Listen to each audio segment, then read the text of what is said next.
We're going to go ahead and get started. This is the Tuesday, September 17th regular meeting of the City Council. City Clerk? Mayor Brinkman? Here. Mayor Pro Tem Stallman? Here. Councilmember Beckman? Here. Councilmember Cernanik? Present. Councilmember Cole? Here. Councilmember Taylor? Present. Councilmember Valdez? Present. Okay, will you please rise for the Pledge of Allegiance? Pledge allegiance to the flag of the United States of America and to the republic for which it stands, one nation, under God, indivisible, with liberty and justice for all. Okay, Council, any changes to this evening's agenda? I'd like to add an item Okay. to number 9 with our boards and committees and so forth for an update on the Charter Review Committee, because there are a couple of issues I might want to be asking about after we get an update. Okay. Anybody have any other additions or? Okay. Then we will approve the agenda as amended. The minutes of the study session from August 27th. Any changes? So there, attendance was omitted, and I already gave that to the city clerk, and I gave some minor corrections. Anything else? Likewise. Okay. Minutes, those were approved then with the non-substantive changes that were submitted prior. Minutes of regular meeting, September 3rd, 2013. Any changes? And I gave minor Okay. changes to the I do. clerk. Jerry? In there, it just said the council discussed it. I think we did more than discuss the motion. We also discussed the process a bit. I know that Peggy, Dr. Cole, Mr. Taylor, and I all were discussing process. So if you could just add that in there as well, please. And also, we discussed it as though the motion would be coming back to us on second reading at the next meeting. And that doesn't reflect in there. I'm sorry, which motion are you speaking about? The motion, I'm sorry, motion for 10A. Thank you. I believe it was. Any other changes? Okay, seeing none, Thank you. those minutes are approved as amended. Okay, so this evening we have a couple scheduled public presentations. Kaiser Permanente is here. Do you want to come on down? Good evening. I am Cree Kelly. I serve as the race director for the Colfax Marathon, and Kaiser Permanente is our title sponsor. We reflect a little bit on Littleton. Over 3 decades ago, you hosted a national championship. I feel like Colfax has delivered that kind of an impression on the community in this greater metro area. Here to talk from Kaiser is the medical office administrator from the Arapahoe office, Tom Grismer. Tom? Hello. Thanks, Cree. I am Tom Grismer. I'm the medical office administrator at Kaiser Permanente Arapahoe Medical Offices, and I'm pleased to be here this evening because the health of the Littleton community is important to KP. This is the second year the city of Littleton has had a top team in the Government Cup Relay Division of the Colfax Marathon, and that is a great accomplishment, given the record number of participants. This year, the Colfax Marathon saw over 14,000 people register for one of the race events, and nearly 100 teams participated in the Government Cup. For KP, events like this are a great investment in the city. A Colfax Marathon gets Coloradans healthy, and it builds economic vitality for the businesses and neighborhoods along the courses. In addition to the Colfax Marathon, KP invests in Littleton in many ways, including we are proud to serve the 1,400-plus members covered by KP through the LPS. We have medical offices in Littleton, our Southwest medical offices on Wadsworth, and our Ken Carroll medical offices. And we also have medical offices in nearby cities and counties, including mine, which is the Arapahoe Medical Office. In 2012, we served more than 5,100 Medicaid and CHIP Plus members who lived in Arapahoe County. We also support the caregivers to the uninsured in the Littleton area, including the Metro Community Provider Network and the Arapahoe-Douglas County Mental Health. And we look to be a strong partner on the municipal, state, and federal level to implement healthcare reform and to get coverage to uninsured Coloradans. We also sponsor community events like Littleton Stride, and we support other community programs like the Denver Botanic Gardens Community Farm at Chatfield, which I volunteered at last year in the pouring rain. And here we are today for the Government Cup, through which we partner with the Colfax Marathon to provide funding to community organizations chosen by the winning relay teams. Before I hand it over to the marathon to recognize the runners and the nonprofits, I just wanted to say thanks and congratulate a few stakeholders. Thanks to the organizers of the Colfax Marathon, Andrea Dowdy and her board and staff, you've taken the event to great heights, and we all appreciate your efforts even more after the Boston Marathon incidents this year. Thanks to all the Littleton City employees and residents that ran in the KP Marathon, it looks like more than 400 people who ran in the marathon called Littleton their home. Thanks to the Littleton Soul Sisters team, who will be recognized tonight and who were top finishers also in 2011. The 2011 team finished in 4 hours, 4 minutes, and 47 seconds, and significantly improved their time this past May, finishing in 3 hours, 46 minutes, and 13 seconds. That's more than a 15-minute improvement. We hope to get some Littleton City Council participation again in the 2014 Government Cup. Thanks again for your time, and I'll turn it over to the Colfax Marathon. Thank you. And I'm listening to these statistics, and it's really interesting. One of the things that we discovered early on was that the Colfax Marathon, which is set up as a 501c3 nonprofit, needed to have some sort of an identity. We didn't know what we were. We just knew we wanted to do good things. It's like a lot of people, a lot of organizations. We finally decided that we needed to be the backbone and the platform for other charities. So we now serve as the third largest charity partner program and running events in the world. And we've done that over the last 9 years. And we're very proud of that. Over 122 charities are served. One of them is here this evening, because the way that the money is distributed, the prize money for these winning teams, like the Littleton Soul Sisters, and I'm going to read out their names in a second because I didn't memorize their names. I will tell you that they only get to pick a charity that is a charity partner, and it doesn't cost anything to be a charity partner. You just have to show up and participate and get organized. So let me introduce you to the team members that might be here. So ladies, if you come on down, I have the awards in front of me, and we want to do a photo op, and I also want to introduce you to Patty Forsyth from the Make-A-Wish Foundation, because that's the charity they chose, the Make-A-Wish Foundation.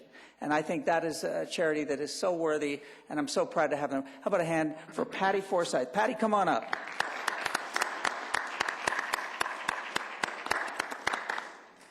Thank you so much. It is such an opportunity to be a charity partner for the Colfax Marathon, and they've been nothing but support for every charity partner that they have. They have made it easy to raise money for our charities, and I was blown away when I heard that the Littleton Soul Sisters picked Make-A-Wish Colorado as the charity they wanted to give their prize money to.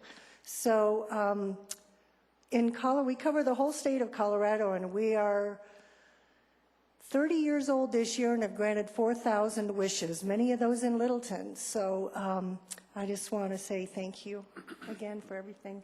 I have something for the Littleton Soul Sisters as well. So. All right. Well, let me call up their names. Why don't you welcome our winning team? They were second overall in the Governor's Cup in the women's competition. Tiffany Hooten, Tricia McCarthy, Christina Dimitrick, Mindy Endley, and Lavender Husky. I don't know if all the team is here.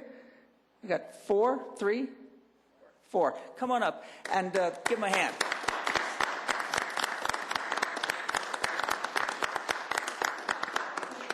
So we want to make a presentation. Does anybody have a camera? Because I want to make sure we get it. Sorry, do? All right, good. So you have some special things you're giving out, and we have some great awards to give. Shall we give the awards back here or up in the front? All right. So ladies, if you'll come around. Who's the team captain? Tim, then you get this. You get to hold that. And then I didn't.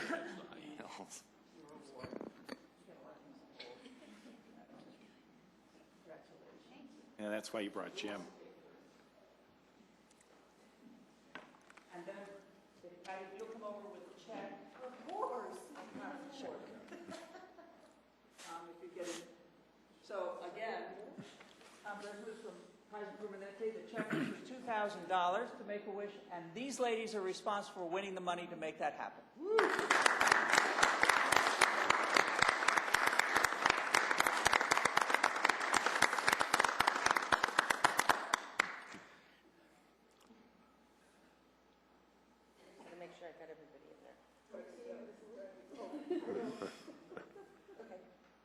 And now they're each going to get a 5-minute. Thank you. They're limited to 4. And by the way, we expect Michael Penny to be on a men's team or a co-ed team in 2014. Can we challenge you to do that? Absolutely. All right. Thank you, ladies. Thank you very much. Very good. Congratulations. Way to go, ladies. Congratulations.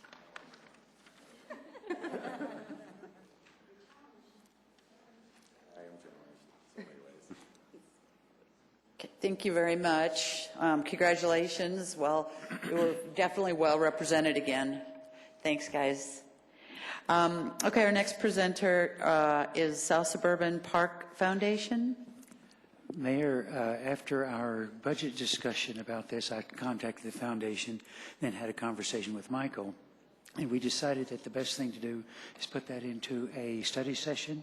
So the study session has been scheduled now for October for discussion with the Park Foundation. Okay, thank you. Sorry, Mayor. That's okay. Okay, so now it's time for unscheduled public appearances, and this is limited to 4 minutes. You are welcome to come down and express an opinion or ask a question regarding city services, council policies, or other matters of community concern that are not part of the scheduled agenda, and generally an immediate response should not be expected. Typically, issues are referred to city staff for follow-up information or research and reported back to the council and the individual that initiated the comment or the inquiry. We have no public hearings this evening, so if there's anybody that wanted to come down and speak to an issue, Paul? And please give us your name and address. Good evening, Mayor and Council. Paul Bingham, 236 West Delaware Circle. Sounds like I talk about anything I want to tonight. I've just got a simple question. Sat through the budget business Monday and Tuesday, and we talked about half a FTE plus and a half an FTE minus and one up and one down. I got to wondering, I think the city has a total of maybe 450 FTEs now. My question is, where do I go on, presumably on the city's website, to find out what that is on any particular day? How many employees does the city have? And I realize you're not big on answers, so 2 or 3 days from now you can email me something, but that's my question. Thank you. Thanks, Paul. Anybody else? John?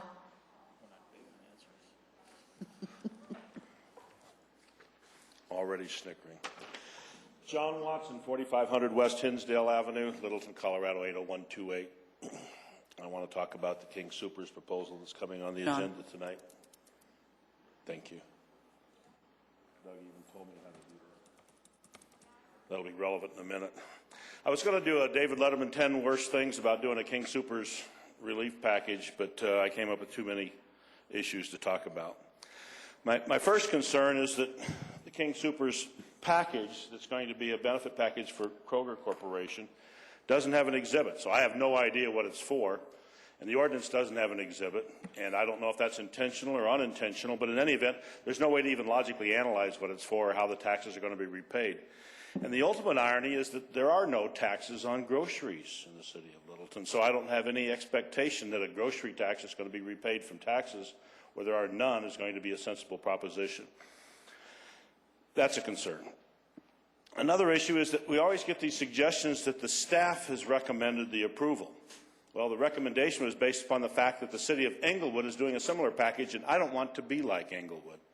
I don't want to join with Englewood in another $50 million sewer proposal, and I don't want to join with Englewood in this proposal, because Englewood certainly doesn't make it right. And when I ask my staff, she's usually in the other room watching a TV movie on Lifetime, especially when I'm watching football, and she said she thinks this is a bonehead idea. So my staff says this is a bad idea, and if I knew who was staff that was making this suggestion, I'd probably talk to them, but we don't get to know that either. We also have a paid expert who told us twice in his study on impact fees that we can't waive these requirements for fees. Now, I don't know if the impact fee is part of this, or if it's a park and rec fee, or if it's going to be some other fee that we're talking about in the King Soopers package, But we were told we can't waive these fees. With no exhibit, I can't tell if that's one of the fees that's involved, but I presume that it is. It's a development fee, because we have development fees for commercial properties, and they should be paid. And our expert tells us those can't be waived. And I don't think it should be waived in this case. I mean, Kroger's perfectly capable of making their own business decisions, and they do quite well at it, and I'll get to that in a minute on our exhibit. If we were going to do development package concessions, I don't know why we left out Safeway and Walmart. They're in our city. They have a good business. They seem to be able to manage theirs just fine without our help. And I don't know how we got to be in the business of picking winners and losers. I think King Soopers does a fine job. I think Kroger Company is a great stock. That's what your exhibit is. It's Kroger Company yesterday. Actually, it's up $1 today on the market, and they've got 150 million shareholders that are pretty happy with their business decisions, and our $500,000 package wouldn't make it to the 5th significant digit on Kroger earnings. Their earnings are $1.5 million on 150 million shares. Now, why we're in the business of funding King Soopers and Kroger Corporation, it's not Dillon Companies, it's Kroger Corporation. Dillon is an intermediary, but you're dealing with the Kroger Company. Stock's $40, and they've got 150 million shareholders. And why we're giving them 0.5% per annum on earnings out of the city of Littleton taxpayers, I have no idea. And we have absolutely no idea where it's coming from because we don't have the exhibit. In addition to that, I would suggest to you that any negotiations on these issues, which came up to a round number of $500,000, would be something that the citizens would be interested in. Why we're doing that without any citizen input or involvement, I don't understand either. John. So I would like to suggest that we take care of it. I have several other issues in my 10 best, but you already know what those are from the macroeconomics. Thanks. Thanks, John.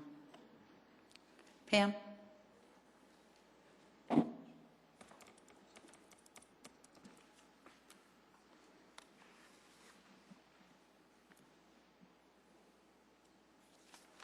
Good evening, Council. Same issue, the Kroger payout. I'd like to ask you on behalf of Littleton taxpayers and shoppers to vote against a $500,000 incentive payout to Kroger for renovating the King Soopers store at Littleton Boulevard in Bellevue. Let me follow up on John's point about the payout that Englewood made. It's a matter of public record that the property kitty corner to that, those investors have owned their property for 24 years. Kitty corner to that is Littleton. And at one point, Kroger suggested to Englewood that they might move to Littleton because they're renovating their store anyway, scrape and replace. So why not move? Maybe we could get some out of that. And Englewood offered the money to get them to stay in Englewood. That's an incentive. We have no reason to give King Soopers or Kroger's any money at that site. I think this incentive is not needed to cause King Soopers to remodel the store at that corner. It's going to remodel the store anyway because they plan to make more profits from the design changes and the size increase. And Kroger would lose that extra money every day that they leave the store as is with older design. Moreover, this incentive payment would harm our city. It takes money away, it would take money away from what is needed for many other expenses. And it would also harm our city by betraying the citizens' trust in government. We expect city government to spend our taxes and fees and payments prudently and carefully. This would be an abuse of that trust.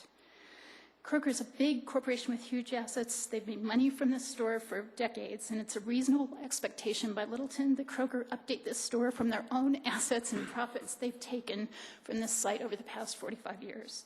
It's also obvious that Kroger manages their property assets according to a formula that serves their profit-making goals.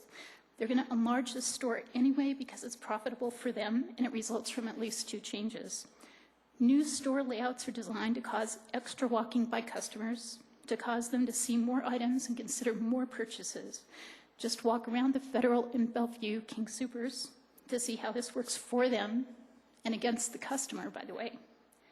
The new store layouts also increase the space for pay-to-play shelf payments by suppliers to the store. These payments add items that consumers do not demand, but which suppliers pay the store to place on shelves in the most desirable spots, using consumer behavior against the consumer in order to sell more of the promoted products.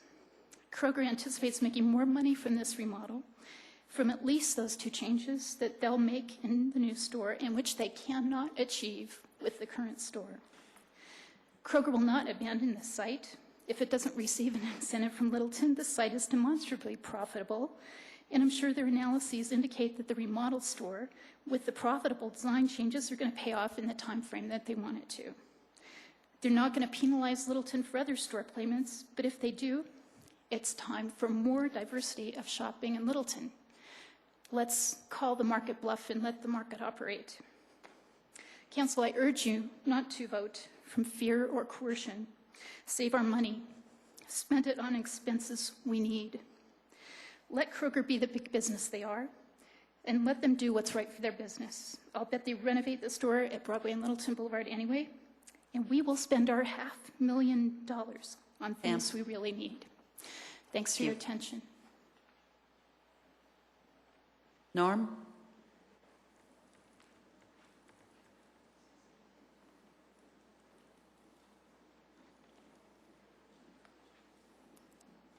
Good evening, Council. It's a parade of the usual suspects, isn't it? Norm Brown, 6081 South Spotswood. First thing I wanted to say is we are fortunate and should be mindful that we didn't have the rain that they had up north. We could have very well been in the same situation with flooding, and so we sit here high and dry, so to speak, but we are lucky. A couple things about meetings in the calendar. First one, in order of their occurrence, Thursday is the initial meeting of the Charter Review Committee, and I will point out that item 6 on the agenda for that committee is to set future date and times for the meeting.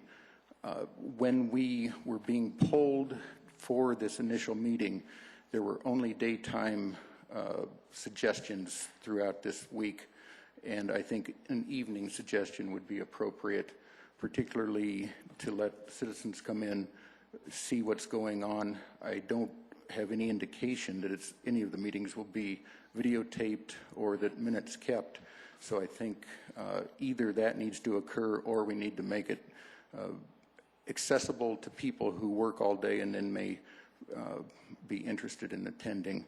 The charter, obviously, because of the petitions that were completed, is important to quite a few people. There was quite an effort to make changes to it. Those may or may not pass during the election, but people are interested. The other thing is, I don't know, but I've heard that there's been a couple members resign. I hope that the process will be similar to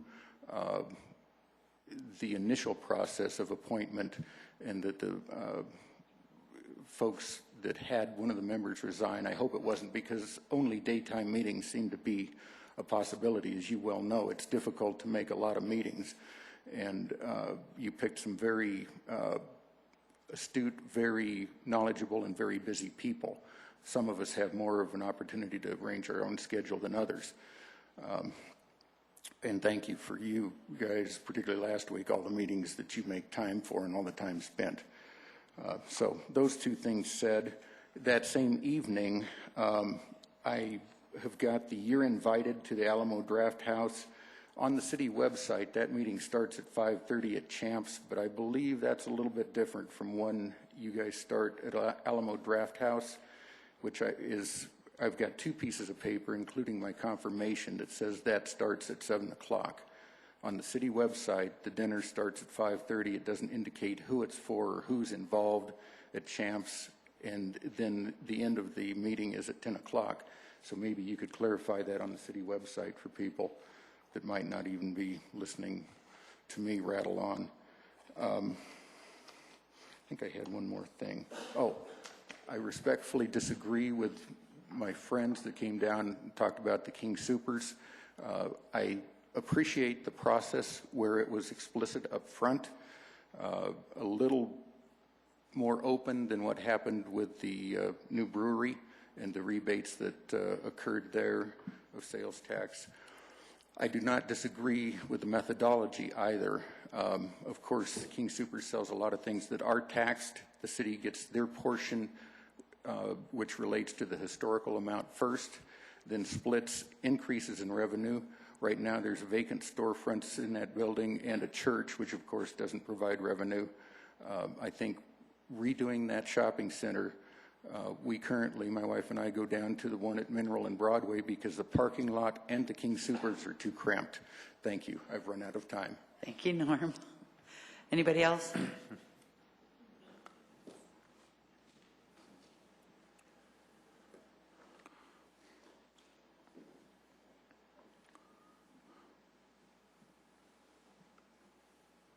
Good evening. My name is Kathy Messenger. I live at 5743 Shasta Circle in Littleton, and I came here tonight to voice my opinion, and thank you for your time here tonight. But I feel that it's wrong to be subsidizing a corporation the size of Kroger, King Soopers, with this type of tax incentive. I think that they will go ahead and they will develop that space because they have done so over the years in many, many other locations. I suggest that you not buy into the fact that they might close the location. For them, the more locations they have, that's what they always lean toward. If they were to vacate that space, I think that Walmart would be more than happy to take that space over and cater to the customer base that has been generated over many, many years. I also find the idea of them going ahead and scraping that center, it's not that old of a center compared to the one that was over at Bellevue and Federal. So I think that they will go ahead and expand into the Walgreens space and be able to go ahead and accommodate their new plan without the necessary tax dollars from the individuals of the city of Littleton. So thank you so much for listening to me. Thank you. Anybody else? Okay. Seeing no one, we will move to the consent agenda. And consent agenda items can be adopted by a simple motion. Our first one is a resolution approving the 2014 operating plan and budget for the Highline Business Improvement District. The Highline Business Improvement District was organized to provide financing for public improvements and services needed within the Highline business area, which is commonly known as the Ridge at South Park. Michael, did you want to do the? I have nothing to add beyond what's in the packet, Mayor. Okay. Council, any questions? Okay. 6B, approval of authority and board appointments. This is for the City Council had requests from the Board of Adjustments, Historical Preservation Board, Planning Board, Riverfront Authority, and the Licensing Authority for the chairs had asked for us to consider interviews for replacement of some members who had, for a variety of reasons, resigned and couldn't fulfill their terms. We held interviews for the 8 applicants on September 4th, and we are recommending appointment of Pete Webb to the Licensing Authority as an alternate 2 with a term ending in 2014, Edward Schroeder, Planning Board, alternate 2 with a term ending 2016, and Jim Collins for the Riverfront Authority with a term ending in 2016. Council, I need a motion. Madam Chairman, I move that we approve consent agenda items 6A and 6B. I'll second. Okay, we have a motion and a second to approve the consent agenda. Ready to vote? The vote is 7 in favor. The motion carries. Okay. So, general business, 8A. This is a resolution approving a redevelopment assistance agreement with Dillon Companies, Inc., a Kansas corporation doing business as King Soopers, for the redevelopment and construction of a new, larger store at 100 West Littleton Boulevard in Littleton, Colorado. City Manager? Thank you, Mayor. If I may just have a moment while we get our tech turned on. I would note while we're waiting for the council that we have a permanent laptop now installed here. It is locked down. So our goal is to minimize the technical difficulties we have had over the many months. So citizens can bring a USB and plug Yep. it in? Yep. Okay. That's exactly the way to do it. So what's our excuse then? We don't need one anymore. Require a password. Sorry, something's wrong. More technical difficulties. Sorry. I had this set up. All right, man. Told me there was no password. It won't let me in. Oh, there it goes. Maybe?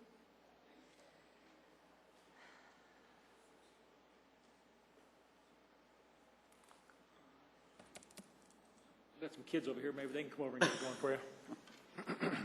All right, what was that look? Did you see that look? Did you see that look? Yeah, who's working on your technology badge? And the new badge they have, technology, that's great. While you guys are teasing, let's welcome these young men over here. It's really nice to have you. What troop? 5552. No, 552. Show him your One less sleeve. five. 552. See if they're listening. It worked. Where do you meet? Can we plug yours in? Where do you guys meet? We meet at a church building at the Church of Jesus Christ of Latter-day Saints on Pearson,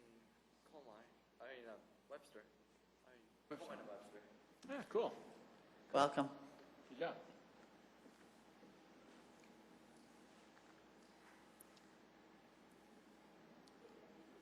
So do you have to write a big write-up on something controversial tonight?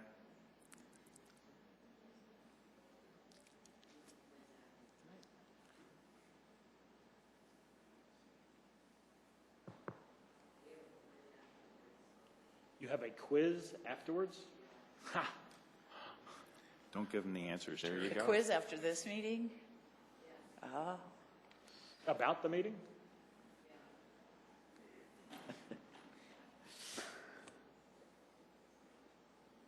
Did you say the answer is B?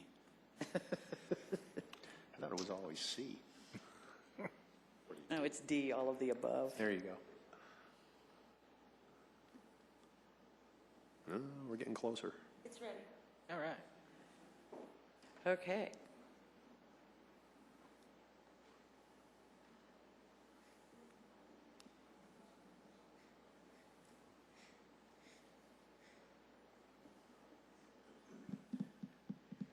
Come on.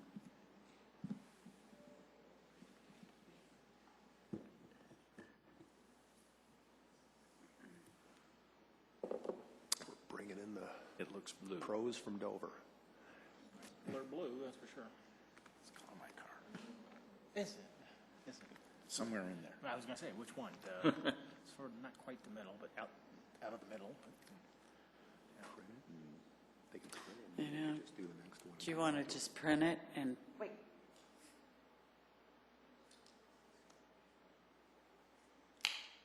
Look at that. okay. Thank you. All right. How they do it downtown. Sorry. Thank you, folks. We just worked through our technical difficulties. So I thought I would start just by reminding folks in general, revenues from the city. You hear a lot of talk at the local level in Colorado about diversifying revenue, but the reality of how our state is set up, the funding mechanism between local, county and state funding is that municipalities over the years have evolved into a sales tax fiscal model. The county, as a rule, of course, has hit the property tax, as have school districts, so most special districts, and the state has income tax, et cetera. And so the breakdown up above is 53% of our revenue comes from sales and use tax and 8% from property tax. I think that's a little misleading in terms of the core revenue and the reliance we actually have on sales tax. If you look at the numbers down below, when you pull out our intergovernmental agreement, which is our fire partners, which is essentially a contract for service and not revenues that we can use for general government purposes, we're really operating at about a 70% sales and use tax, and I believe the number behind Phil is 11% for property tax. Our property tax is held firm, I believe, since Tabor was in place, if not before, and so it's really the sales tax that we're reliant on. So just a reminder, and again, I'd make the argument that we're heavily reliant at the 70%, even though when you add in the revenue, it drops it to 53. So you said when you take out the Fire partners. the fire department and stuff, that changes percentages Yep. across the board? Yeah, so, with the exception of property. so I subtracted out the 25%, well, finance did, of the 25% for the contract for service.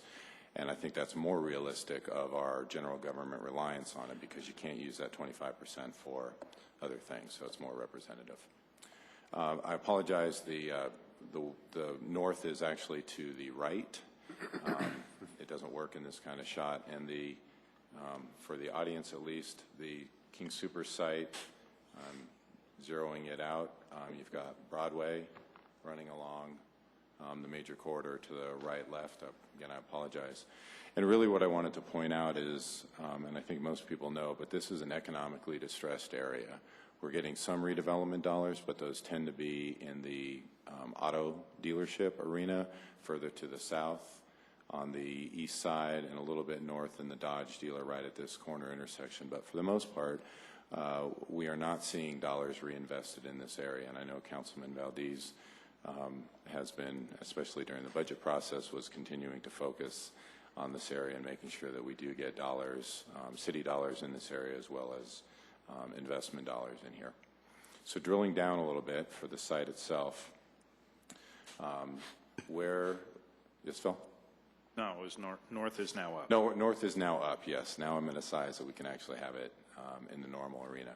And so Regency owns, a development company actually owns the lot and then leases the building to King Soopers, and King Soopers actually paid for this building, and in this proposal, King Soopers will be paying for this building, not Regency, who owns the land, and I'll explain and get into more details.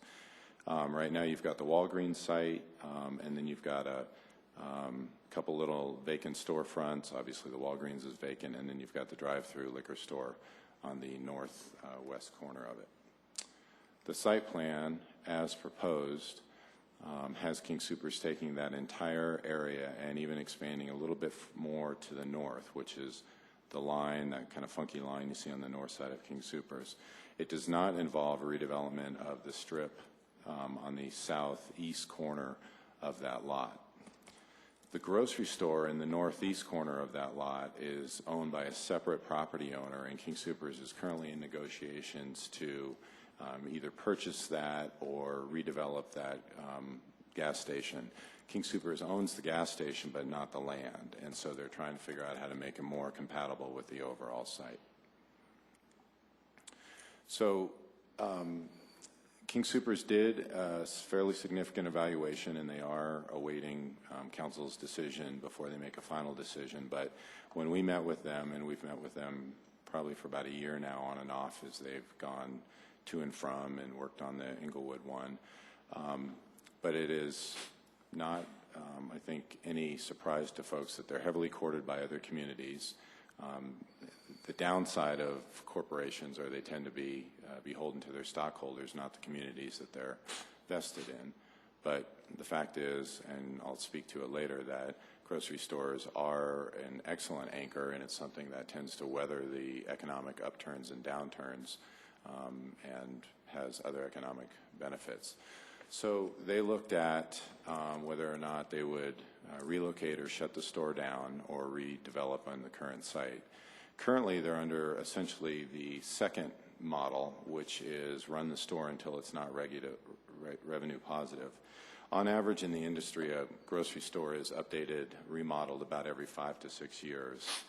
In 2008, King Soopers did a relatively minor, if not just flat out minor redevelopment, and it's been, I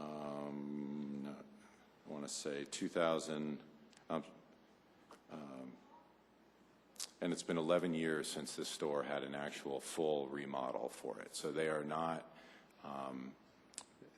interested in continuing to do minor redevelopment in this site. I think it's they looked at just rebuilding in the current building into the Walgreens site, and obviously what they're proposing now is a complete demo of the entire space and a rebuild for it. The small investment to update is what they did in the past, but they certainly have demonstrated in the last 11 years that they haven't been interested in their standard model of the interior 5 to 6 years. What they're negotiating with Regency on right now is a 99-year lease. It's a 34-year base with 5-year options up to that 9 years. That is a private agreement, by the way, but that's what we've been told. We did a quick, because we figured there would be a question about other location incentives, so we did a quick check to see. Obviously, you're familiar with the Inglewood one. The others are, I don't have exact dollars, but they're all upwards of close to $1 million. Grand Junction, Brighton, Commerce City, Aurora, and Wheat Ridge. These are ones that are King Soopers specific, where they've built the building, not necessarily incentives that came from the developer that incorporated and built the building for King Soopers. So it's not intended to be inclusive, just an example that this is the world we live in, and there's other communities that are certainly courting and offering incentives as well. Some of the improvements that we're going to see, King Soopers has applied. That site plan was from their application document. We don't have a lot of the details. We haven't reviewed it yet, and we are just working on cost estimates at this point. But they are going to be improving the Broadway access, which, if you've used it, is in dire need. There's significant detention and water quality improvements necessary on the site. That building was actually built in a time where rooftop detention was thought it might be a good thing. I think if you just look at the rains to the north, and if we got those kind of rains, it's probably not a good thing. And so those water quality improvements, it's going to be underground detention and significantly improved water quality, which certainly has an overall public benefit. Traffic flow and parking lot improvements will occur within the site. The improved pedestrian access and sidewalks, ADA access is weak in that area. Obviously, new building facade for them. They are proposing a drive-through pharmacy as part of what would happen in the front of the building on the south side. And they are looking at, I can't remember the exact number of FTEs, but I think it's 17 new FTEs would be hired in the increase in the store. And the initial estimates that are coming in is at least $800 to $1 million worth of public and site improvements. The overall project is One more time. $800 to $1 million in public and site improvements. The overall project cost estimates are in excess of $20 million, so it's a significant investment that King Soopers is making in this area.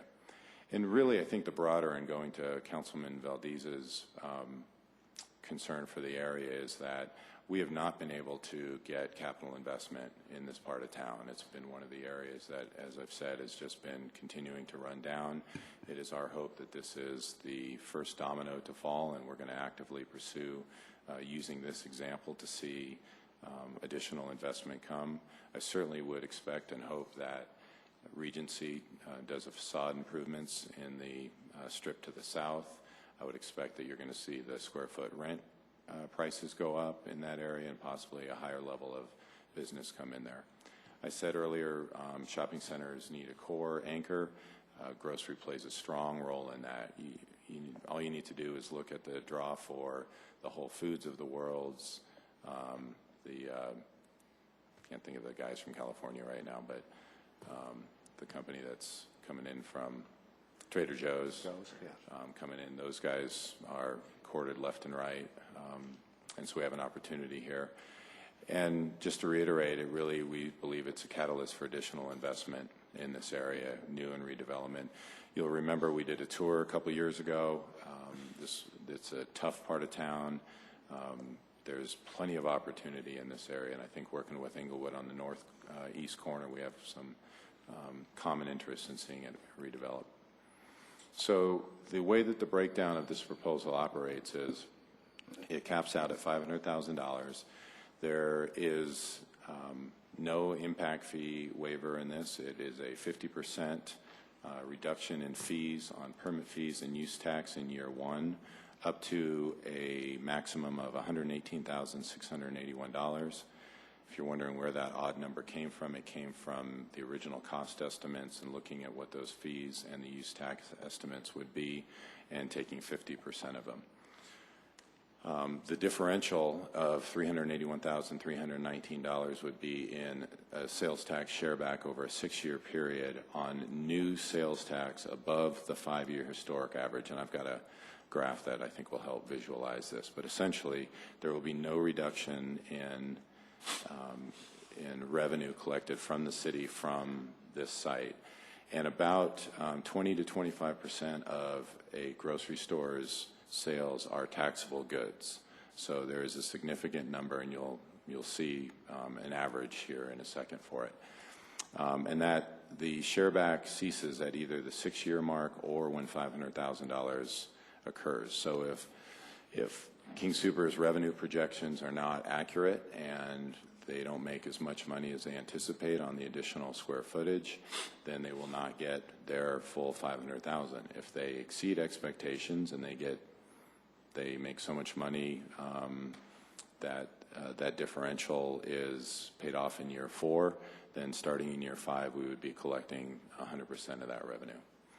And I would point out, and I realize that this is a debatable piece, but if they do nothing and they continue to let the store sit where they've been, none of these dollars are realized. And so the permit fees and the use tax, if they do nothing, we're not losing anything in this proposal because these are revenues that we're sharing new revenue coming in. So here's a graph that hopefully describes this. So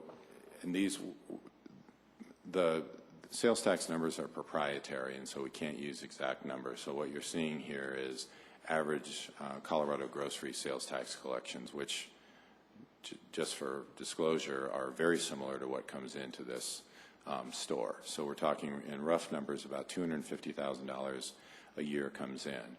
And so what would happen, the red line indicates the additional revenue that would come once this King Soopers as open in year 1.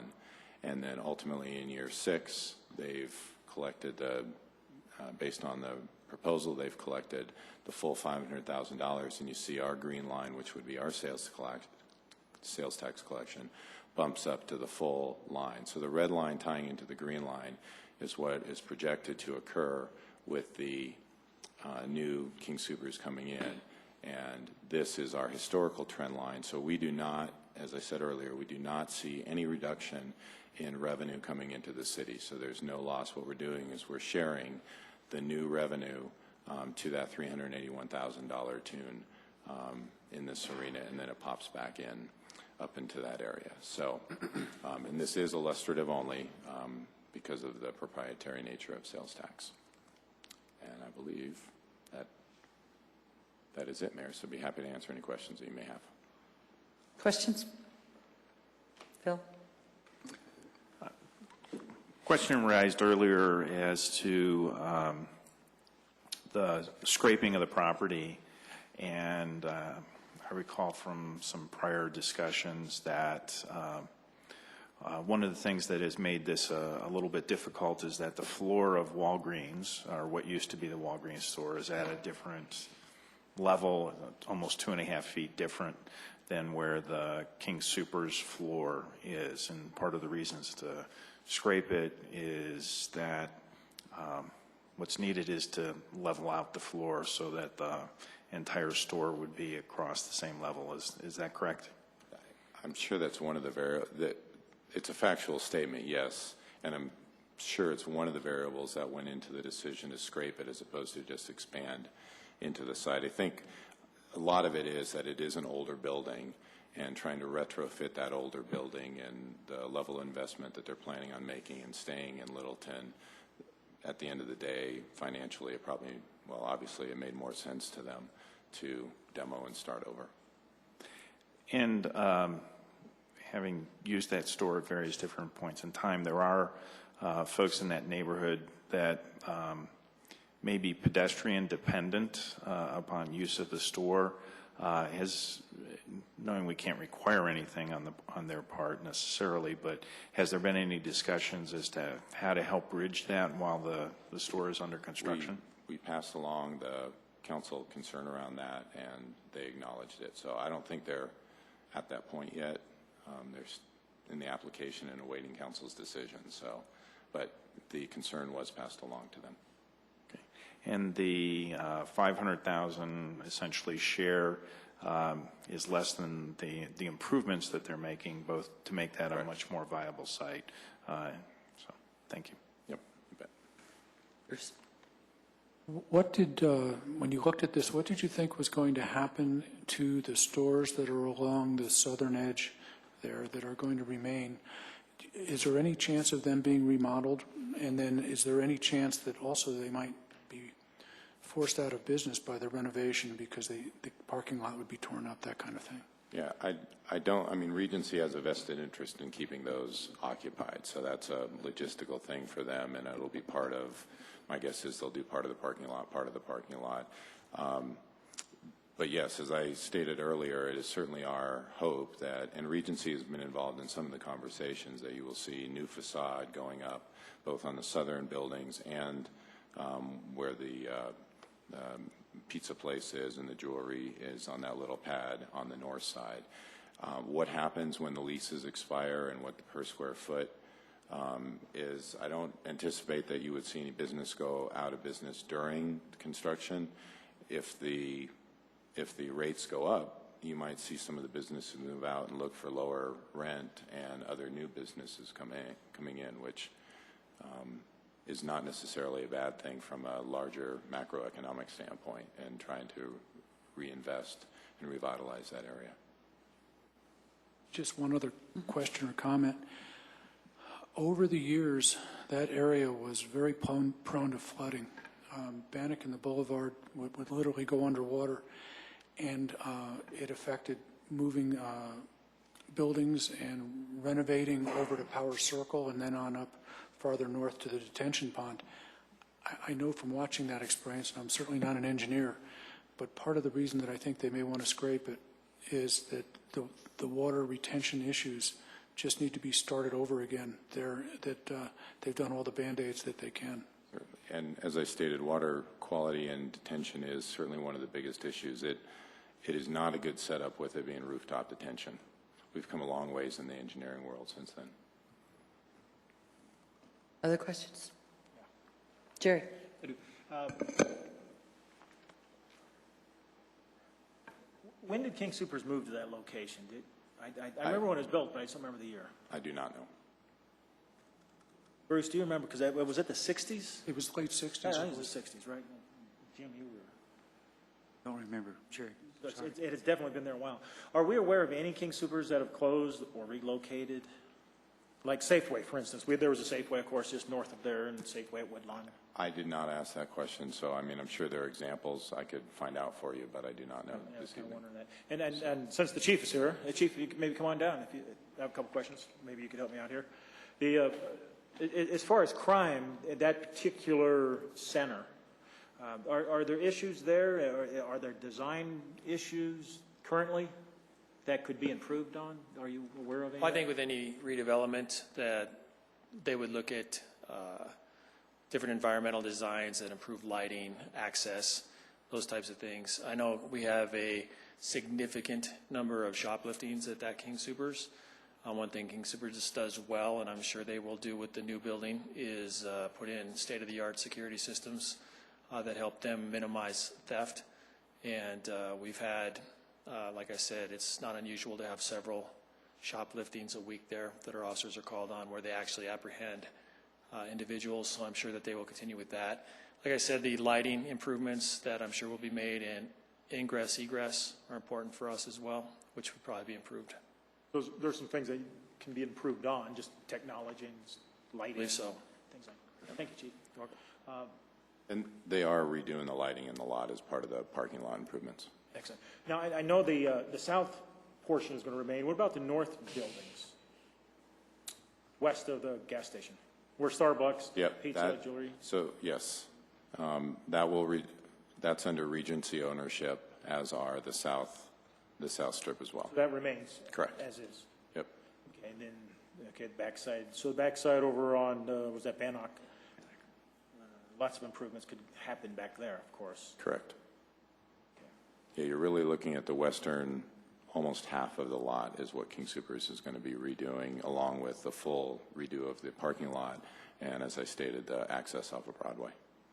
And it's their desire to redo that gas station. We'll see if that happens. The King Soopers at University and Hampton, that's a new one. I can't think of them closing one in that area, at least. In fact, I don't remember one in that area. Is it going to be a similar design to that, or is it the Inglewood? It's going to match the Inglewood one, essentially. It'll be within a couple hundred square feet of the Inglewood store. So if you go in there, that'll give you a real good picture of what this looks like. My wife doesn't let me go shopping. She says I spend so much, so I don't get to go. But you can ask her to go take a look at it then. Okay, cool. Thanks. Is that it? You're welcome. Jim? I know we have a requirement for landscaping for sites when they redevelop. Correct. But some of the studies we've had done in the past said that the landscaping hides what's there. If you're trying to attract people to the stores that are not the anchor, they need to be able to see what's there. So that needs to be kept in mind when they redo that. I walked to the King Soopers at Federal and Bellevue, and I can tell you from experience that when they remodel that store, the volume of customers probably tripled. The parking lot is considerably fuller than it was prior to their remodeling. And just the very fact that this is such an old store, as the one in Inglewood was, that once they remodel it, it just attracts more people.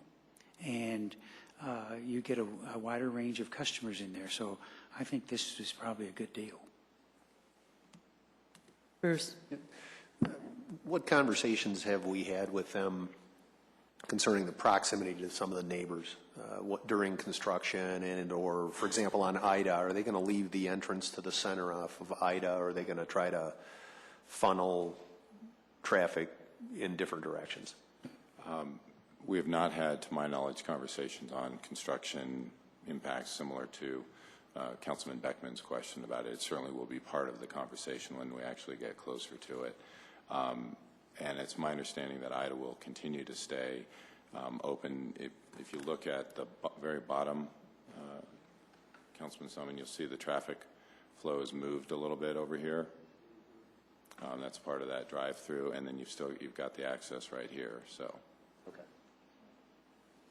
It will eliminate the little back swing that some of us use behind the drive-through liquor store. Well, and I guess then the other question is just, and it's probably premature, but the traffic signaling both, I guess, at Littleton and Broadway as well as Bannock and Littleton. Do you guys foresee any substantial issues or changes with any of that? No, I mean, really, because what you're dealing with ultimately is still with the limited amount of parking that's in here, you're going to see more, but Public Works is going to be looking at that as part of their review of the application. Okay. And ultimately, if there's timing changes that need to occur, we'll work. Broadway's the driver of that, so we'll work within the scope. Okay, thanks. You bet. Peggy?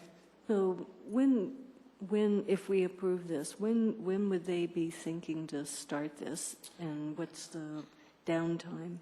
The downtime is approximately a year, with the demo being about a month to demo the site and then a year to rebuild. They want to fast track it if you approve this, and hopefully they've learned from the Inglewood demo and remodel. We have anticipated the loss of revenue that's been incorporated into the budget, because you do lose that revenue during that period of time when they're down in any circumstance. But they want to fast track it and start by January. Thank you. You're welcome. Any other questions? Thank you. Thank you, Mayor. Council, I need a motion. I move to approve the resolution authorizing a development incentive package for King Soopers.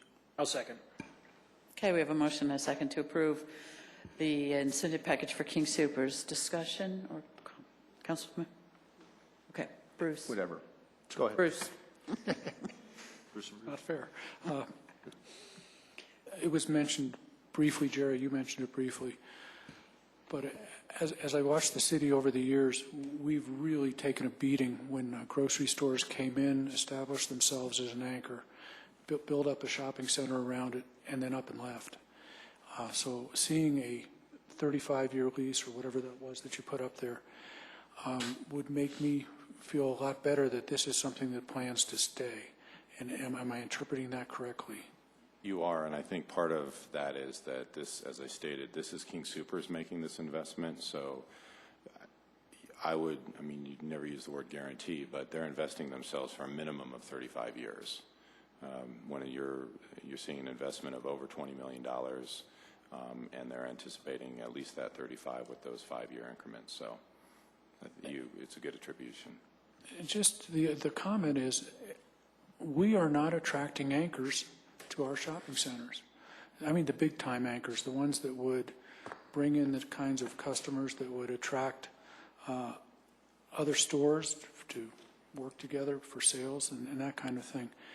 And interestingly, they're all in old grocery stores, Broadridge, over on Lowell, on Bellevue, close to Federal, Woodlawn, Broadridge. You know, these were all at one time grocery store anchored shopping centers. If we're going to get a recovery going on the shopping centers in town, we need to have anchors. And I think the only way that we're going to attract anchors is to have a track record of trying to get them in. And so I see a long-term benefit for the city to begin its economic revival with entertaining an ability for an anchor to come in and make that kind of change. Bruce. Yeah, there's not, corporate economics on projects like this are pretty straightforward. What corporations do everywhere is look at the highest return on capital employed. The projects that get done first have higher returns on capital employed than projects that are delayed or deferred. From Kroger's perspective, it doesn't have anything to do with Littleton. It has to do with shareholder value. The reason that curve is going up that Mr. Watson showed was that they've been effective doing value-added, high return on capital employed projects. And if we want capital invested in this community, as Councilmember Beckman said, we have to effectively partner. This type of a project is consistent with what the council approved as far as the Economic Plan 2013 is concerned. I see significant advantages to the Northeast neighborhood and to District 2. We've had a lot of citizen input about focusing on reinvigorating retail shopping networks in the community. This is a positive step forward in that regard. And again, as Councilmember Beckman noted, retail stores absolutely are anchors. My own experience with our thrift stores, you love to be in a King Soopers or a Safeway kind of location because there's traffic flow and then the ancillary businesses benefit accordingly. The incremental sales tax revenue does mean just that. We're getting incremental revenue. We're just not getting 100% of the incremental revenue. We're getting 50% of the incremental revenue, but we're keeping what we already have. We have, in fact, seen a number of other retail grocery stores vacate premises in the past. There's a variety of old Safeway stores in the community that started and left. Obviously, Albertsons, the Walmart grocery store had gone through several iterations with that, Smart and Final? Safeco, Smart Co. Yeah, Smart Co, stuff like that. So it's not, by any stretch of the imagination, it's not unheard of to have a grocery store vacate a premises. We've also had a lot of citizen input over the past several weeks and months about focusing on new commercial. And in that regard, I think it does make sense to support an existing commercial enterprise, and it's a lot more viable to support an entity that's in place and thriving, or to help them to continue to thrive, than it is to go out and seek new. The impact fees we've approved will in fact apply, and ultimately this particular location is within a half mile of my house as well as Jerry's. I strongly support it, and I'll vote that way. Thanks. Jerry.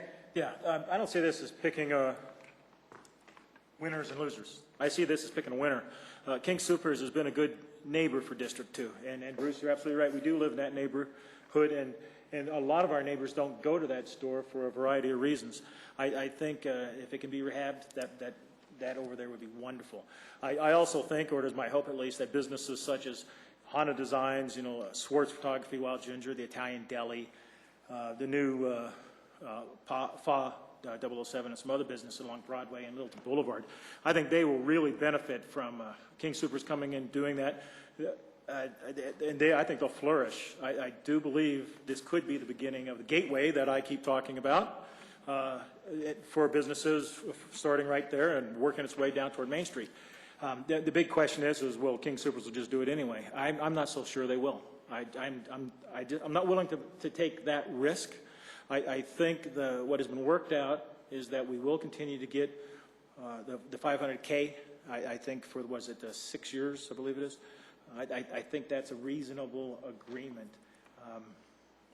I have been pushing ever since running for office for this crazy seat that we need more businesses in that area. This is a catalyst. This can make things happen over there. We have the old Safeway down there by Dairy Queen. It's a great store as far as going to the antique store. I was just there this past weekend. It's a great store. Not exactly a huge income generator for the city. I would like to see that shopping center, a totally different owner, I know that, but they're out of state as well. But I'd like to see something happen there. And this may be what is the catalyst that they'll start getting some interest to that area as well. So I'm in full support of this. Thank you. Bill. Yes, echoing a number of items. One of the things that has happened in taking a look at the economics of the King Soopers that have been expanded is that indeed the portion of taxable items that becomes part of the store revenue is actually increased for folks. And so the structure of the city first getting what revenue we would have and actually some inflationary growth with that, and then sharing in excess revenue to hit only a portion of what are the improvements that don't have to be financed by the city. In fact, as part of their $20 million, a portion of that is actually financing the improvements to the property that they don't own, is a good structure. The $381,319 part of this is revenue that likely wouldn't be there, and hopefully they can actually blow out those numbers from that. This is even though it is in our gateway, is a store that does get used by folks that are not in the city of Littleton.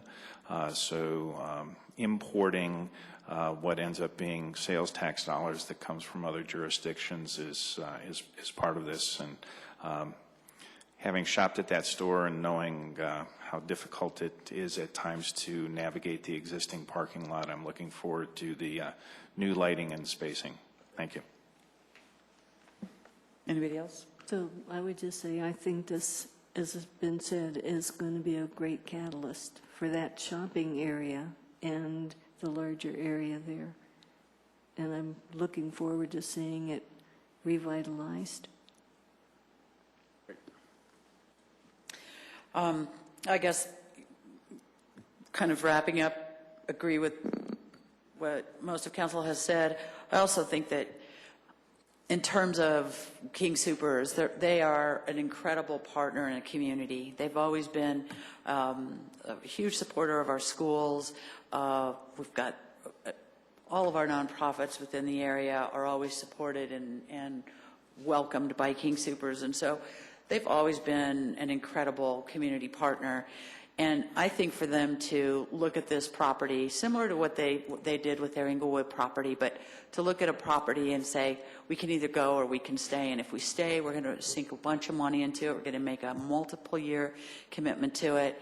And we're going to make a full investment in this community. And I think that sending that kind of signal and that kind of symbol out to as they're doing is a huge benefit for us, and I'm proud to have them as a partner, and I support this 100% too. We need a motion. We have a motion. One more comment. Barry?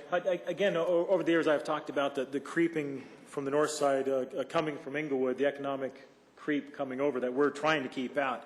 District 2 is the buffer for the rest of the city of Littleton, and it's things like this. I know a lot of people don't like doing these kind of things, but I do think that we have got to keep District 2, get it as strong as possible and get it stronger in order to really keep the front, because that District 2 portion of the city, or that northeast quadrant, really is the frontline battleground to keep that economic creep from coming into our city, and it'll just keep spreading if it were to come here. So I'm looking for your support on this one. Okay. So we have a motion to approve authorizing a development incentive package for King Supers. Ready to vote? Yep. The vote is 7 in favor. The motion carries unanimously. Awesome. Thank you, Chief. Okay, item 10A is an ordinance amending Title VI, Chapter... Nine. 9. Oh, I'm sorry, I'm looking at the agenda. I'm not looking at the agenda, I'm looking at this other thing. Okay, Peggy. An update on the Charter Review Committee? Yes, Michael? I can do that. Thank you, Mayor. So we do have, as you heard earlier, we have a meeting scheduled from 3 to 5 on Thursday afternoon as the initial meeting. I believe there were, I'm not going to remember off the top, but there's 2 people out of town, I think, and 1 could not make it. And I think part of the question that Councilmember Cole had is we do have 2 resignations from the appointments, one from Councilman Stallman's appointees and one from Councilman Valdez's appointees. Councilman Valdez has already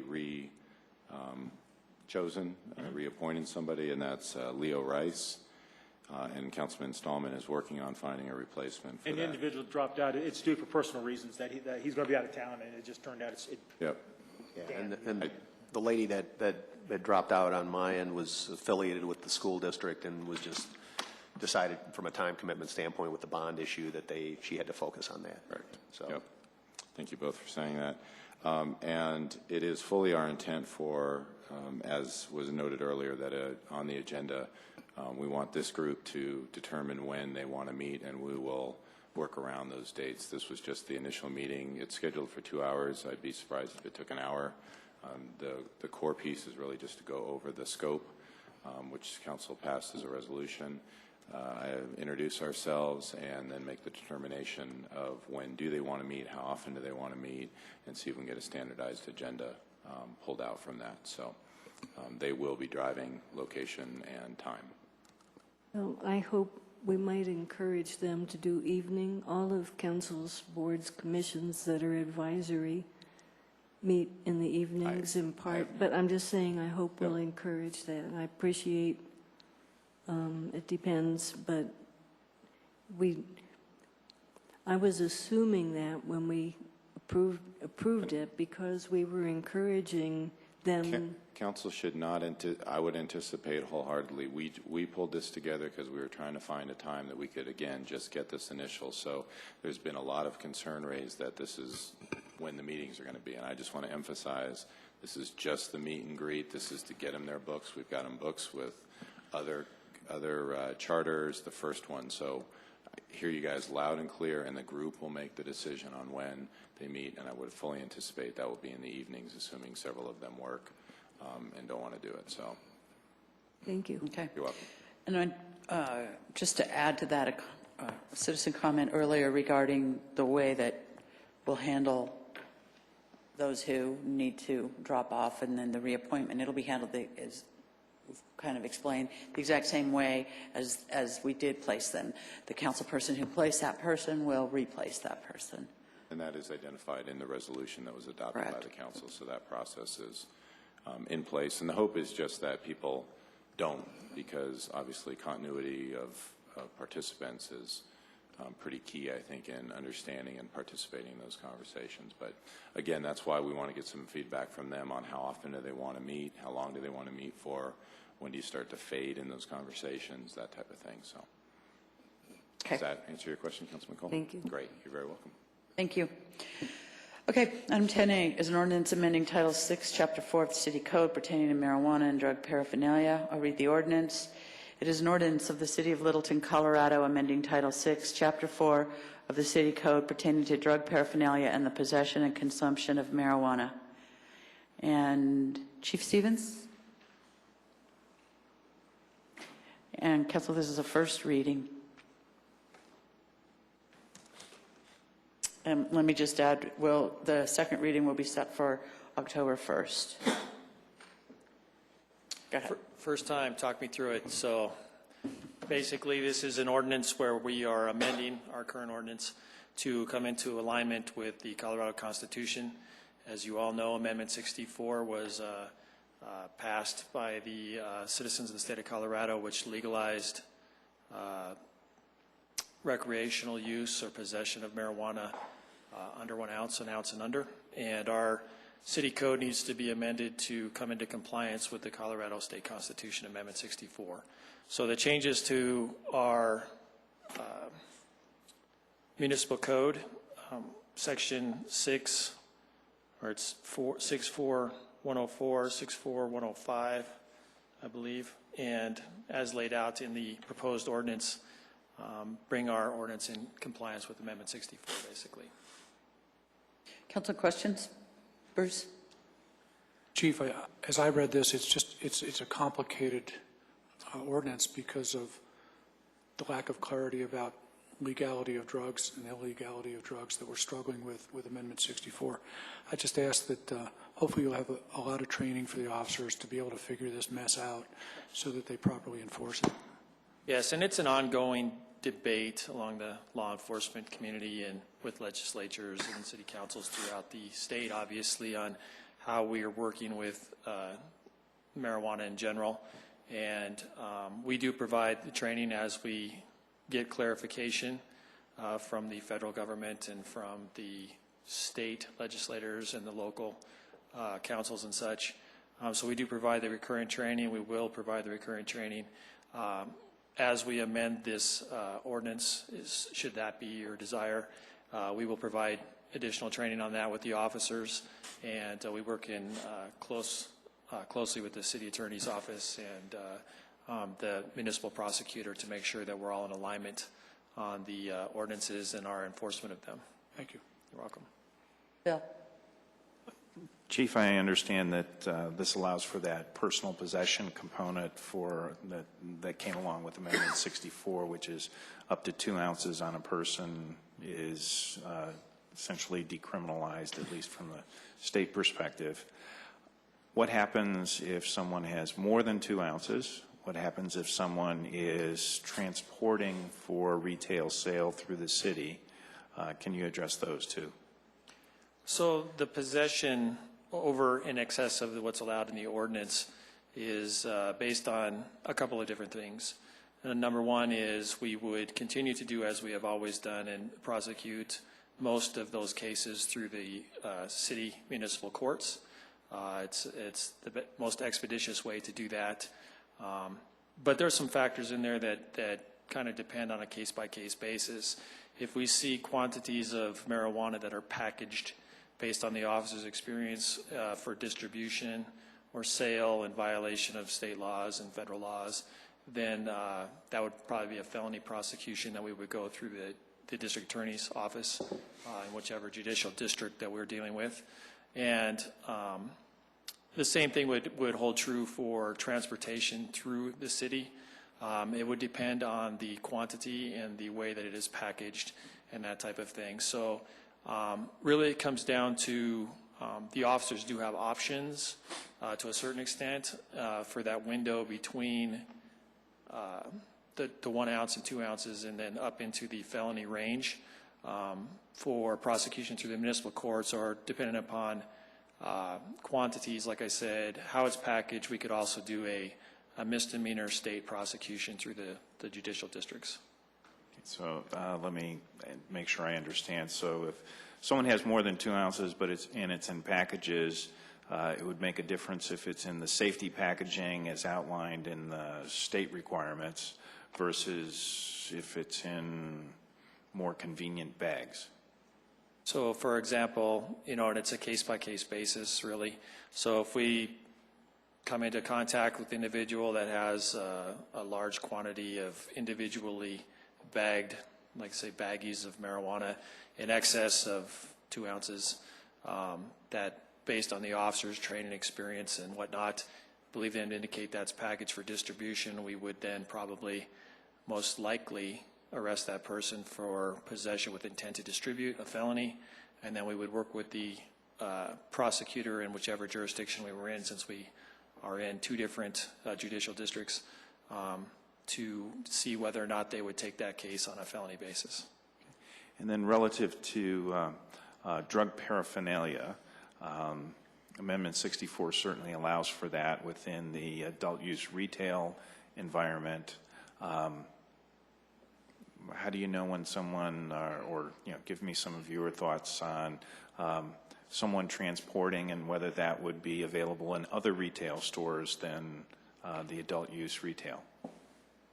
It's frankly a mess, so it's basically open to interpretation. As I read the ordinance and the state equivalent and the Amendment 64, there's a lot of room there, in my personal opinion, for interpretation of what is and is not illegal paraphernalia. And again, I think it's going to come down to the reality of the situation would be each individual incident and the totality of the circumstances for the officers making those stops, for the contacts that we make. If it looks like it's a personal use quantity or things that are in compliance with the basic laws that we have written, then there would be no violation. If it looks like you have something that's in excess, obviously in excess for a reasonable person to look at the same set of circumstances and make that determination, then we would most likely arrest and then work with the prosecutors. It's up to them whether or not they're going to take those cases through for prosecution. So if I'm reading this correctly and listening to your comments, possession up to 2 ounces, paraphernalia that's related to personal use is certainly decriminalized with this resolution. Well, our ordinance is 1 ounce, up to 1 ounce is decriminalized, and that's the way it's written.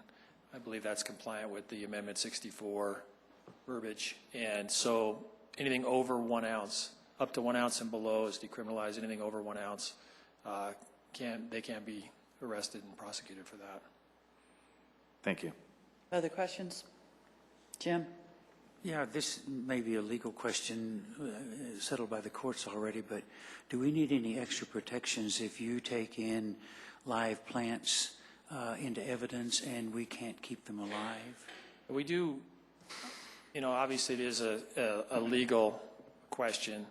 I do know that there have been jurisdictions, I can't cite which ones, but we've discussed this in different chiefs meetings and different meetings I've been in where municipalities have been sued and lost because of that exact thing, whether it was medical marijuana before Amendment 64 and now obviously with personal use marijuana.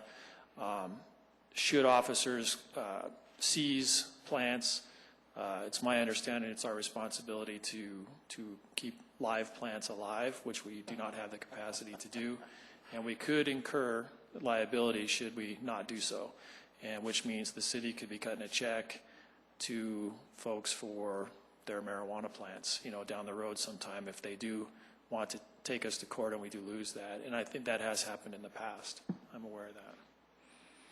Peggy? So in terms of one of the charges here, the surcharge, does $50 cover the cost of destruction of large amounts, and not the plants that you just said, but the large amount of drugs and or devices and drug paraphernalia? We believe that the $50 surcharge that's been in place for a long time now that we're going to keep, as I understand it, is a good place to start and assess where we're at. As we're working through the changes to how we're dealing with marijuana across the state and of course in Littleton here, we're adapting our techniques to minimize those liabilities like Councilman Taylor is talking about, as well as trying to reduce costs and increase efficiencies by, for example, if we arrest a person that has a legal quantity of marijuana on them, let's say they have a warrant for their arrest for something else, and when we arrest them, they have less than an ounce of marijuana, or an ounce or less on their person, and we have to transport them to the county jail. The county jail will not accept that as personal property because that's basically contraband, which can cause all kinds of problems in the jail. So one of the issues we have then is we must retain that property, and we would put that into our property bureau here at Littleton. Here comes a large paradox that law enforcement faces. The federal government still considers marijuana possession illegal.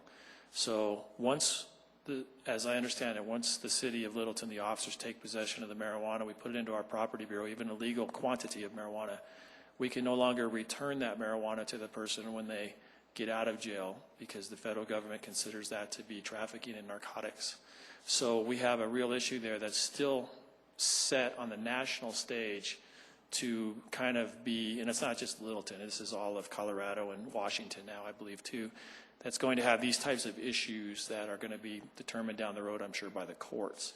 So what we'll do then, the long answer to your question is, we will eventually destroy that marijuana or the paraphernalia or the other narcotics that we have in our property bureau.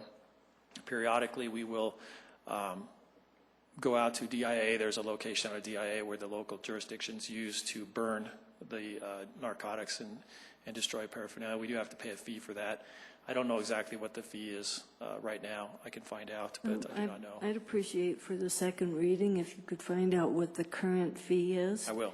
And I would also like to build into that the cost of the officer who has to go out there. That's time we're paying for somebody to go out there. And last that I've been out, well, I haven't been to that place, but that I've been out DIA area, it's quite time consuming. So we're taking somebody off the street, I assume, to go out there and do that. Right, and we would do that pretty much anyway because we do take in narcotics that once the prosecutor is done with them and that the cases have been adjudicated to their fullest extent, we will end up destroying illegal narcotics and those types of things.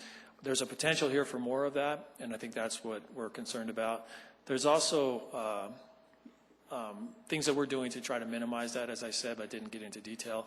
One would be when we have that same situation with someone with a warrant, if we have an opportunity to have them leave that, like let's say we arrest them in their residence, leave that property in their residence, leave it in their vehicle, it's legal property. But I mean, that's different. Yeah. When we get to the actual destroying. You're right, yes. Then I want them to have to pay for the cost of the actual destroying.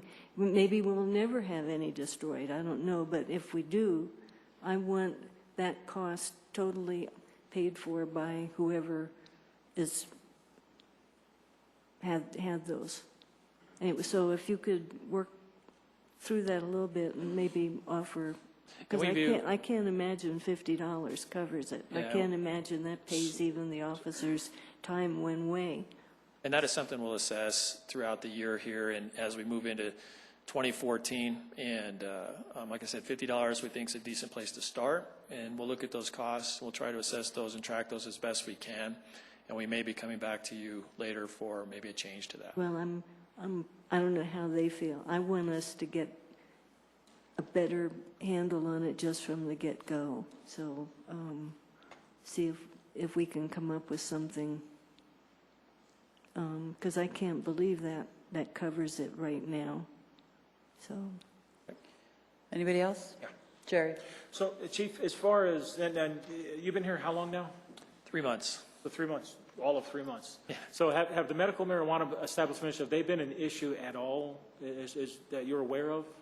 No, and I've asked our personnel. I know there's some questions, obviously, that you've been tasked with retail marijuana as well. It's my understanding there's 4 medical marijuana establishments in the city of Littleton, and we have not seen too many problems associated with those, very minimal. And I think that they've done a good job. You've done a good job here in Littleton of managing that situation. Then as far as your 3 months, then have you had any issues with bars or liquor stores? Well, it's kind of a broad question, but no, I mean, I think that based on my experience and where I worked previously, I have not seen in the 3 months I've been here any real, what I would consider issues or ongoing problems with any bars, liquor stores, or marijuana establishments. Great, thank you. Welcome. Any other questions? Mayor Brinkman? If I could, just for the record, the ordinance that I distributed today there are a few minor changes from the ordinance that was included in the packet. So for the purpose of the record, I just wanted to go through those really quickly. Okay. In 6.4. Thanks, Chief. In 64104, there was an incorrect reference to the article of the state constitution, so that Roman numeral was fixed. What line number are you quoting? Okay, yeah, page and line number. Page 2, line 37. That phrase has been changed to section 14 of Article 18. And then on page 3, line 7, after the word Title 3, I added "of this code." And then the numbering, apparently there were 2 subsection Ds, so that has been fixed, so there's now E, F, and G. And then What line number again? 13, 25, and 30. Thank you. Got it. And then on line 15 and line 19, there was a clarification made that the penalty of a fine of not more than $100 applies to possession of less than 2 ounces of marijuana under subsection A and B. And then in number 2, possession of more than 2 ounces or a violation of C and D receives the higher penalty of either $100 at a minimum or a maximum of $100 and 24 hours of community service.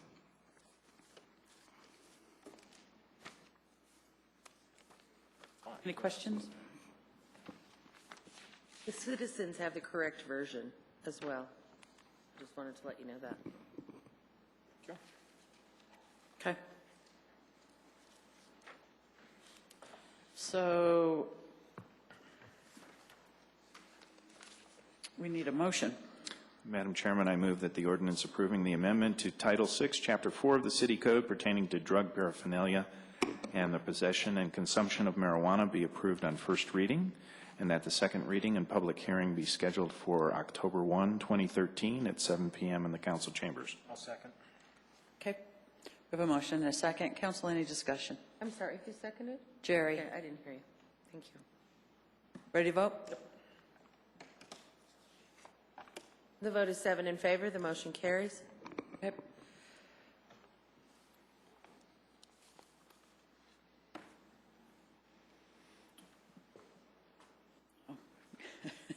Got a malfunction here. Okay, item 10B, this is an ordinance on first reading extending the moratorium on marijuana clubs and prohibiting retail marijuana establishments. I'll read the ordinance. This is an ordinance of the City of Littleton, Colorado, imposing a moratorium on the submission, acceptance, processing, and approval of applications and the licensing, permitting, establishment, or operation of any recreational marijuana establishments or marijuana clubs in Littleton pursuant to the newly enacted Section 16 of Article 18 of the Colorado Constitution, Amendment 64. Excuse me, Mayor. That was the previous ordinance for the moratorium you put in place in February. The actual title of the ordinance you're considering is an ordinance of the City of Littleton, Colorado, extending the moratorium on marijuana clubs and prohibiting retail marijuana establishments. Okay. Thank you. Corrected, Wendy, on that? Okay, thank you. Okay. Kristen, did you have anything you wanted to add?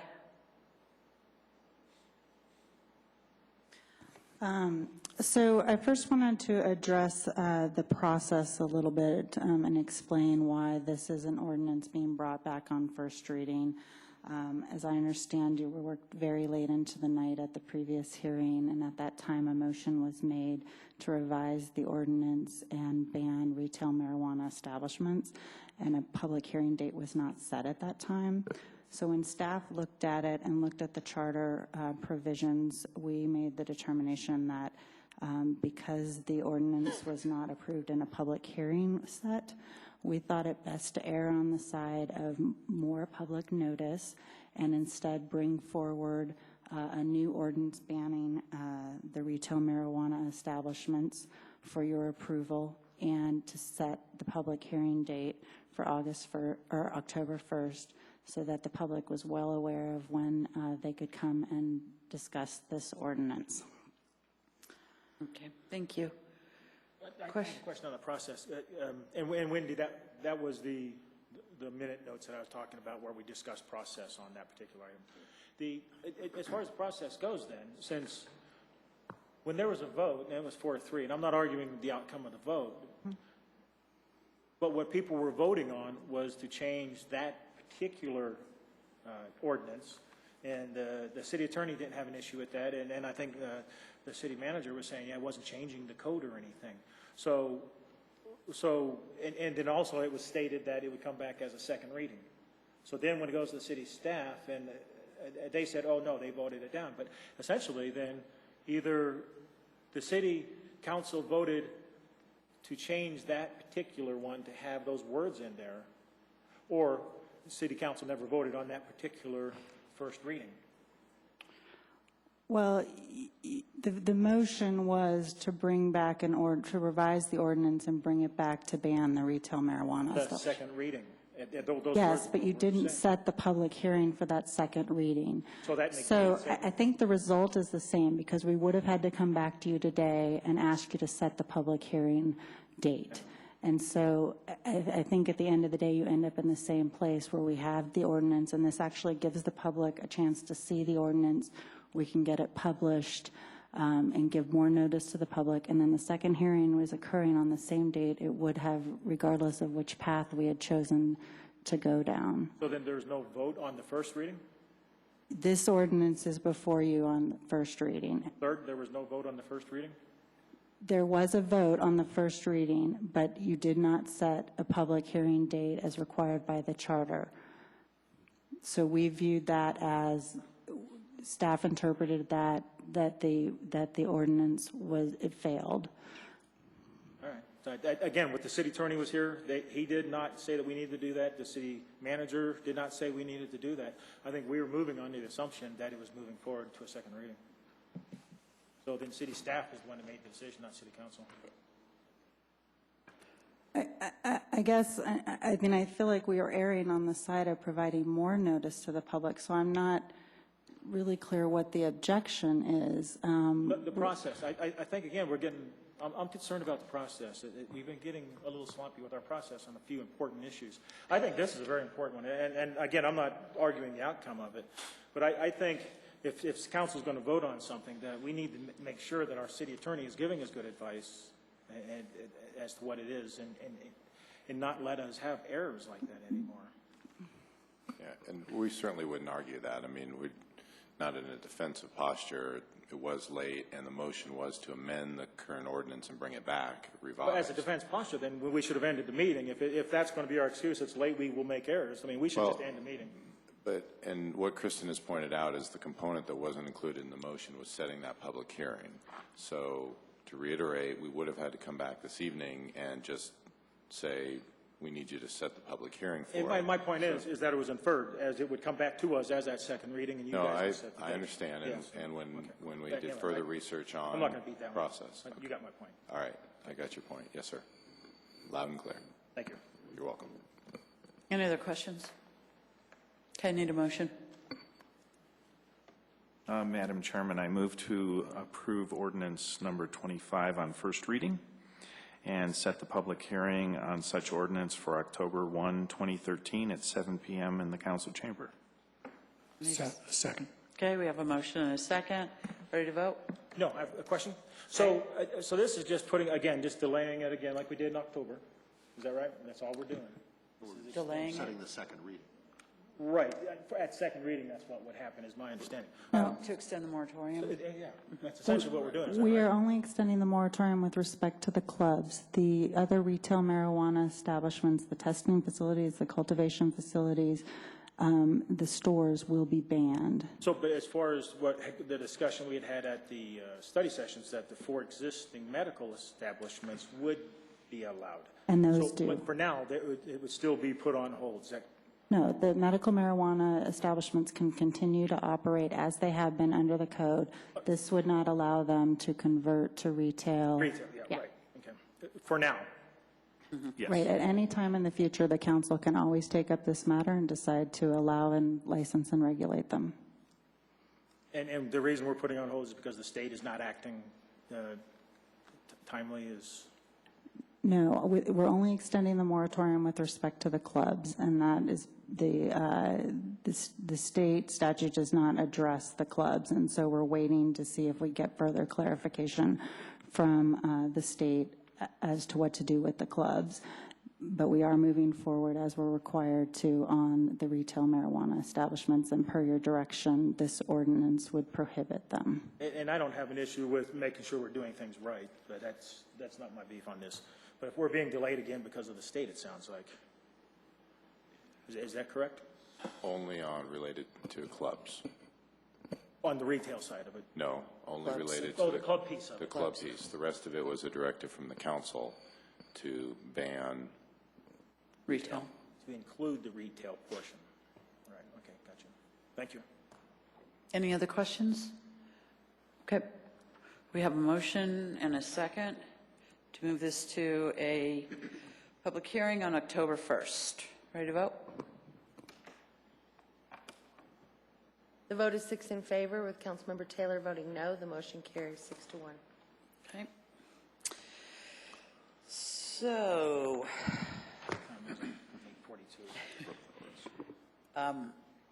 council reports. First report, city manager, anything?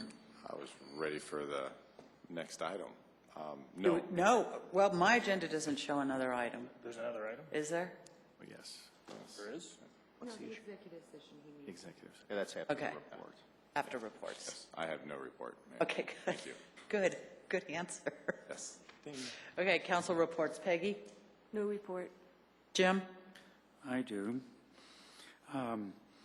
The South Platte Working Group had a day-long charrette in the community room last week, and worked into 4 different groups, and there were really some great ideas about what kind of direction that we could take along the South Platte River.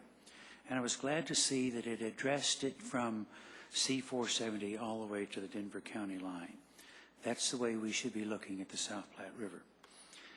And I'm looking forward to getting the synopsis report out of that. We were looking for 20 years in the future, and I think that was good planning as well. The Friday night, there was a golf cart drive-in movie theater that was canceled because of the rains. And on Saturday, there was a Bacon Bands and Beer Festival that was sponsored by the Rotary Club. Also had a little bit of raining at that time, but I was there very early in the afternoon. The crowds were kind of sparse, but I understand they picked up some later in the day as the day wore on. Had good food, good entertainment, and I hope they will come back and do it again. These types of festivals only grow whenever you do them consistently year after year. The Littleton Community Retreat is coming up in October. I did talk with Amy Conklin last week, and she said there are not many city folk who are attending this. It used to be that for the community retreats, because it does affect various departments in the city, we have representatives from those departments who will attend the retreat, and I would hope that they would take a look at that agenda again and decide to participate in the Littleton Community Retreat. DRCOG report. The Sustainable Communities Initiative Executive Committee met this afternoon.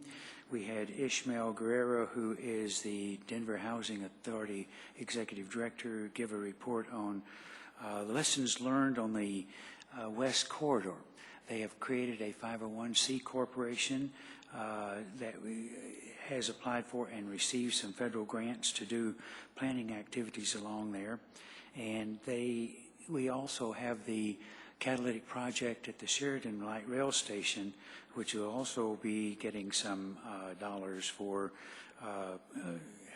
planning that. They created 20-minute neighborhoods around each of their stops, and they started their stops planning for that in 2002. So they had a long time to work to get all of everything in place they needed to do. Then the 501c corporation stepped in 2009 and also overlaid some of the planning activities that's going on there. They've done a lot of work.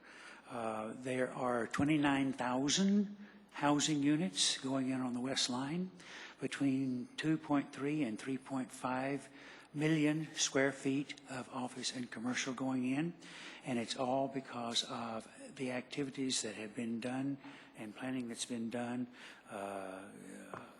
along that line. Then lastly, I was appointed a citizen member of the Advisory Committee on Aging for DRCOG, and our meeting Friday was canceled because we have so many members who can't get there because of the flooding coming in from the mountainous and northern communities. So that's my DRCOG report. Bruce. Thanks. Just one announcement. The Historic Littleton Inc. scavenger hunt is this Saturday, September 21st, 10 a.m. to 3 p.m. The treasure hunt starts scavenger hunt starts at Bega Park, and there will be clues that will lead you around town.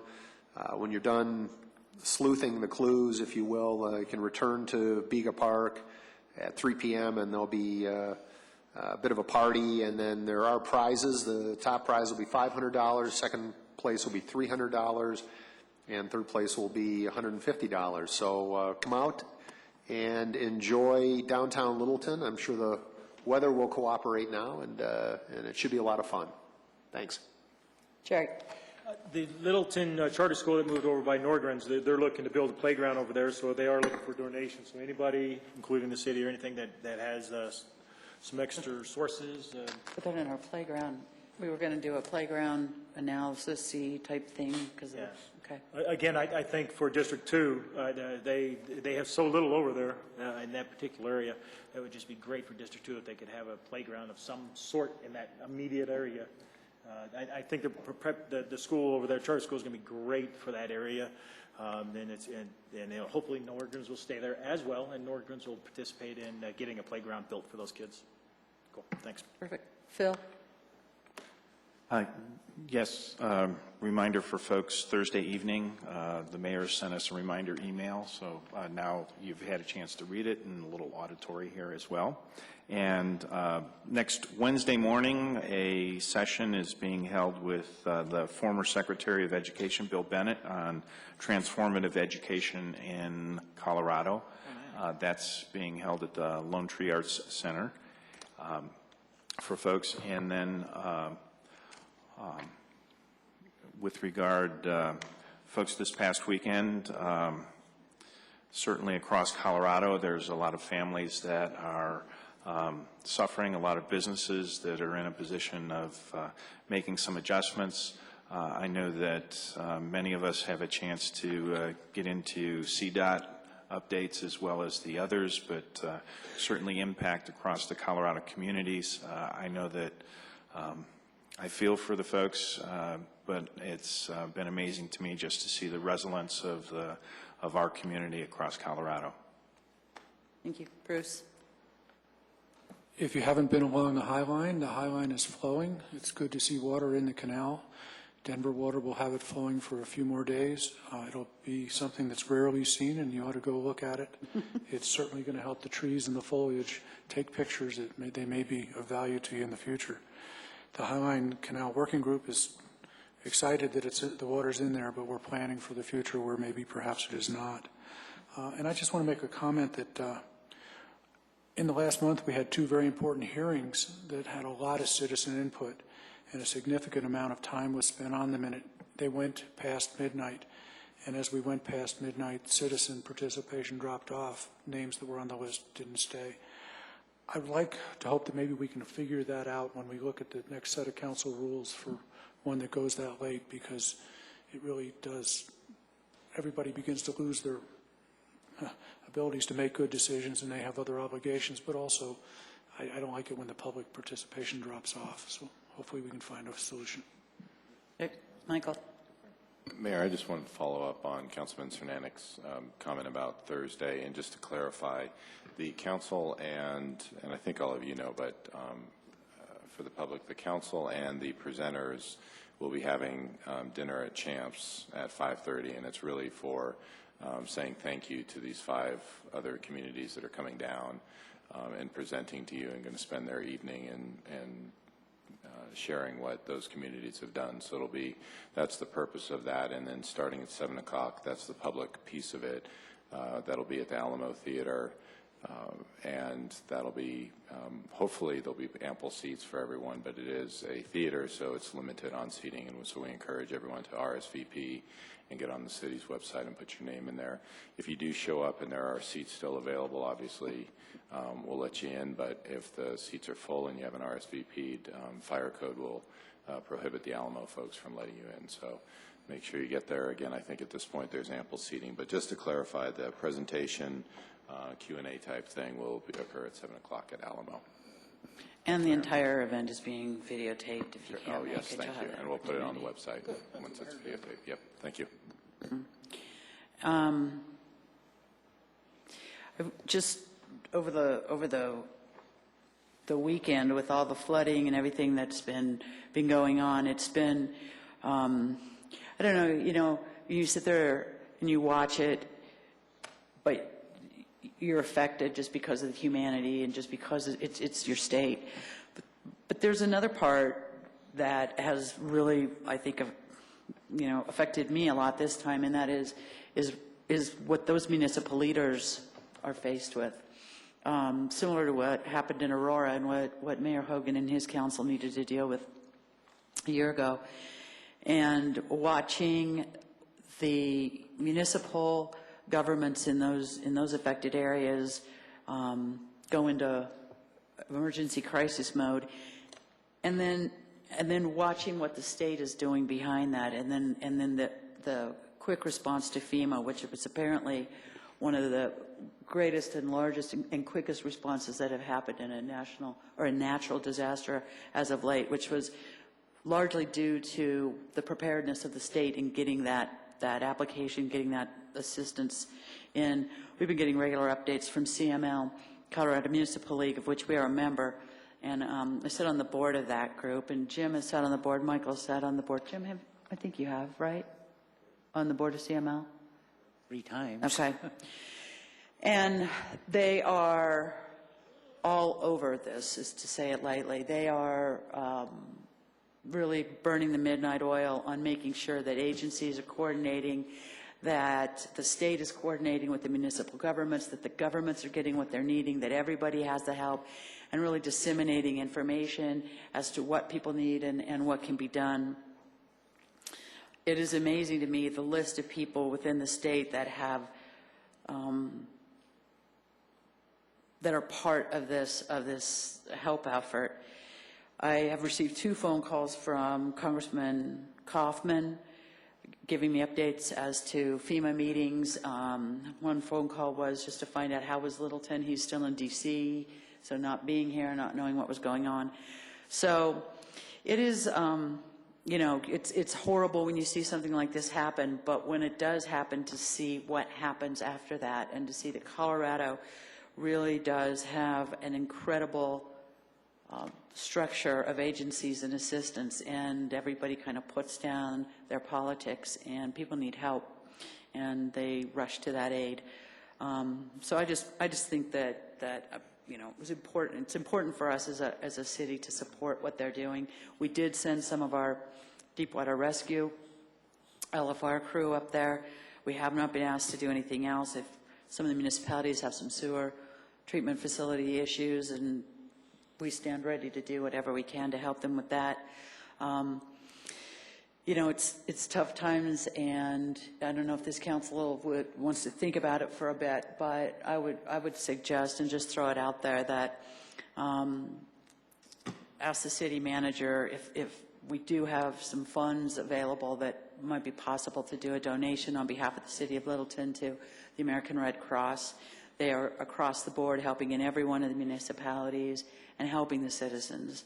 And so it would really be an outreach of our citizens' tax dollars to the citizens in those municipalities that are in need. I'm not saying we have to do it. I'm not putting a motion on the table. I'm just suggesting that if council would be interested, email City Manager Penny, and if there's enough interest, we can bring it back at the study session next week. Or we don't have, we'll bring it back to the regular meeting, October 1st. Certainly. Okay. In 65, when Littleton had a huge flood go through here, that, the result was, what, Chatfield and a few other things. Otherwise, your house probably would have been flooded out again. Or, of course, it wasn't there before, but it would be flooded. I'm not in the flood. You know, that's when we had Centennial Racetrack, Arapahoe County Fairgrounds, and stuff like that. And there, I mean, and I was a pretty young guy back then, but I remember there were horses, dead horses, floating around from the racetrack. So things like Chatfield, and hopefully they can make some designs up north that'll prevent it from being so tragic. Okay. That is it. We are adjourned. No, Or are we? Oh, we are not adjourned. I'm sorry. You want me to read it? Okay, go ahead, Bruce. Sorry. Thank you. Pursuant to Colorado Revised Statute Section 24-6-402 sub 4 sub E, for the purpose of determining positions relative to matters that may be subject to negotiations, developing strategy for negotiations, and instructing negotiators with respect to a land transaction in the Southbridge neighborhood, I move we go into executive session, and we will invite the city manager and the deputy city attorney to join us, or just the city manager? Just the city manager. Just the city manager. Thank you. Second. Okay, we have a motion and a second to go into I have a question. Yeah. So is this just in regard to just one parcel Yes. we're looking at here, and that's the Southbridge area? Correct. Is that correct? Okay, cool. Thanks. Ready to vote? Yep. Vote is 7 in favor, the motion carries. Okay, we will not return to this room. I will yell out the door.